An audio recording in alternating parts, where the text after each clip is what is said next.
सो अब देखें हमने यहाँ भी क्या कहा कि हमारे पास नॉर्मल लेवल ऑफ वाटर जब आ जाता है तो this will act as a stimulus and it stop the production of ADH, ठीक है।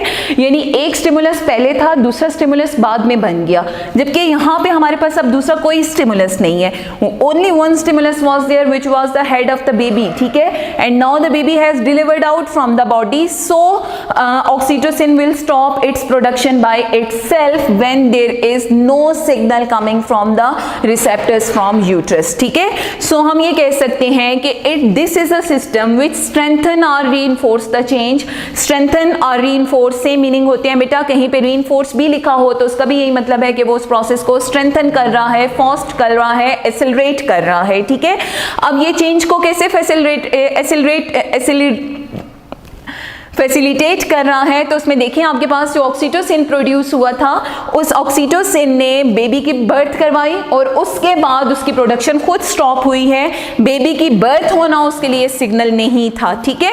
अच्छा, अब यहाँ पे ये सारे मैकेनिज्म जो हैं वो इसी तरह से होते हैं कि वंस दे हैव डन, उनको स्टॉप करने के लिए फिर आपके पास कोई मैकेनिज्म नहीं होता अनलेस कि जो स्टिमुलस है वो खुद खत्म ना हो जाए, ठीक है। यानी इसके रिजल्ट में आपके पास कोई दूसरा स्टिमुलस नहीं बनेगा। अच्छा, अब आपकी बुक में एक बात लिखी हुई है कि दिस जो फीडबैक होता है इट कैन बी हार्मफुल, ठीक है। So how it can be harmful, तो देखें आपकी बुक में ये बताया हुआ है कि 113 डिग्री फ़ारेनहाइट अगर बॉडी का टेम्परेचर हो जाए तो 113 डिग्री फ़ारेनहाइट का मतलब है कि आपकी बॉडी का जो टेम्परेचर है वो कितना हो गया, 45 degree centigrade. Occasionally it occurs, ठीक है। वैसे नॉर्मली ऐसा होता नहीं है कि हमारी बॉडी का टेम्परेचर इतना ज़्यादा इंक्रीज हो जाए, लेकिन अगर बॉडी का टेम्परेचर इतना ज़्यादा इंक्रीज हो जाता है तो आप देखेंगे हमारे जो टेम्परेचर इंक्रीज होने से DNA है, प्रोटीन्स हैं, ये सब डीनेचर हो जाएंगे और बॉडी की डेथ हो जाएगी, ठीक है। लेकिन एक लाइन आपकी बुक में लिखी है, इसको गौर से पढ़िएगा, पेज 31 के ऊपर, कि if a person breath air that has very much carbon dioxide content, ठीक है, this produces a high concentration of carbon dioxide in the blood. हमें पता है ना कि हम जब कार्बन डाइऑक्साइड को वाली एयर को इनहेल करेंगे तो हमारी बॉडी के अंदर कार्बन डाइऑक्साइड की कंसंट्रेशन इंक्रीज हो जाएगी। So this is sensed by the carbon dioxide receptors. क्या सेंस कर रहे हैं कि हम जो एयर इनहेल कर रहे हैं वो कौन सी वाली एयर है, जो आपकी कार्बन डाइऑक्साइड कंटेनिंग एयर है। So which causes the breathing rate to increase. आपको मैंने बताया था कि जब भी हम इनहेलेशन एक्सहेलेशन करते हैं तो that depends upon the amount of carbon dioxide, ठीक है। So carbon dioxide act as a stimulus. हमारी बॉडी में कार्बन डाइऑक्साइड इंक्रीज हुई क्योंकि हम एयर जो इनहेल कर रहे हैं वो कार्बन डाइऑक्साइड वाली एयर इनहेल कर रहे हैं, ठीक है। तो कार्बन डाइऑक्साइड के जो रिसेप्टर्स हैं बॉडी में, they are detecting the high amount of carbon dioxide and so the less amount of oxygen is present, ठीक है। सो हम ये कह सकते हैं बेटा कि पर्सन विल स्टार्ट ब्रीथिंग मोर। अब देखिए पर्सन ने ब्रीथिंग तो स्टार्ट की है ज्यादा ताकि उसको ज्यादा ऑक्सीजन मिले, लेकिन उसके एनवायरनमेंट में जो एयर है that has high content of carbon dioxide instead of oxygen. So हम जो मजीद भी एयर इनहेल करेंगे तो हमारे पास जो एयर आएगी वो कार्बन डाइऑक्साइड वाली ही आएगी, which becomes a harmful positive feedback. क्यों हार्मफुल पॉजिटिव फीडबैक कह रहे हैं कि रिजल्ट क्या हुआ था, हमारे पास सिग्नल हमें क्या मिला था कि आपके पास जो एयर थी, एयर जो आपने इनहेल की उसमें कार्बन डाइऑक्साइड थी, ठीक है। इनहेल्ड हो गई एयर, जब ये बॉडी के अंदर गई तो बॉडी में जाके इसने कार्बन डाइऑक्साइड कंसंट्रेशन को इंक्रीज कर दिया, ये इंक्रीज होगी कार्बन डाइऑक्साइड की कंसंट्रेशन। जब कार्बन डाइऑक्साइड की कंसंट्रेशन इंक्रीज हुई है तो हम ये कह सकते हैं कि हमारे पास जो कार्बन डाइऑक्साइड के रिसेप्टर्स हैं उन्होंने इसको डिटेक्ट किया। जब कार्बन डाइऑक्साइड रिसेप्टर्स इसको डिटेक्ट कर रहे हैं कि concentration of carbon dioxide is getting more due to the inhalation of carbon dioxide in air, ठीक है।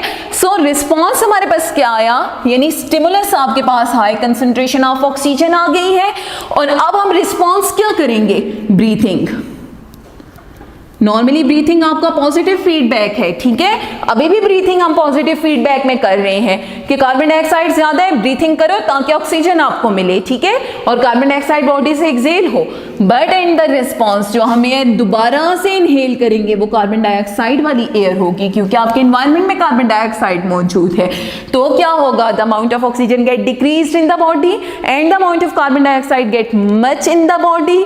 So carbon dioxide will gradually react with the hemoglobin to form carbaminohemoglobin and our body could not get oxygen, so the person get die, ठीक है। so हम ये कह सकते हैं कि this change or this reinforcement which just accelerate the process can be harmful, ठीक है। as in this case कि stimulus था तो हम breathing करते जा रहे थे, हम उसको process को accelerate करते जा रहे थे, हमारे पास ऐसा कोई system नहीं है जो breathing को वापस मुड़ के stop कर सके, ठीक है। so ये वाला जो ब्रीथिंग मैकेनिज्म है ये हमारे पास हार्मफुल हो सकता है, इसीलिए हम ये कहते हैं कि positive feedback can be harmful, लेकिन नेगेटिव फीडबैक जब भी होगा वो हमारे सिस्टम को एक नॉर्मल लेवल के ऊपर वापस ले आएगा। So both of these are blessings, क्योंकि दोनों को होना चाहिए। अगर आपके पास ये रिलीज नहीं हो रहे, ये प्रोसेस नहीं हो रहे हैं तो this is harmful for the body, लेकिन इसको भी मेंटेन होना चाहिए है, ठीक है। जैसे इस तरह अगर नहीं मेंटेन होगा तो फिर आपके पास जो है वो प्रोसेस या जो मैकेनिज्म है वो एम्पलीफाई होता रहेगा और एट द एंड हो सकता है वो बंदे उस ह्यूमन के लिए डेंजरस हो और उससे डेथ कॉज कर दे, ठीक है। सो दैट वाज अबाउट बेटा फीडबैक। आप आगे चल के इस फीडबैक मैकेनिज्म को चैप्टर 18 में जो आपका एंडोक्राइन सिस्टम है उसमें डिटेल में हर हार्मोन के साथ पढ़ेंगे, बट अभी हम इसको सिर्फ कॉन्सेप्ट दे रहे हैं होम्योस्टेसिस के साथ कि आपने अपनी बॉडी के एनवायरनमेंट को मेंटेन रखना है, उसको कंडीशंस को सिमिलर रखना है ताकि आपकी बॉडी में कोई चेंजेस जो है वो नेगेटिवली एम्पलीफाई ना हो। इसीलिए हम इस प्रोसेस को शॉर्टली यहाँ पे डिस्क्राइब कर रहे हैं, otherwise we will discuss them in detail इंशाल्लाह इन चैप्टर 18, ठीक है, with reference to each hormone. अभी जो है वो हमारे पास सिर्फ यही था जो आपकी बुक में गिवन है। हाँ, उसके साथ ये एग्जाम्पल्स आप जरूर पॉजिटिव फीडबैक में लिख लीजिएगा। अपना ख्याल रखना। अल्लाह हाफिज।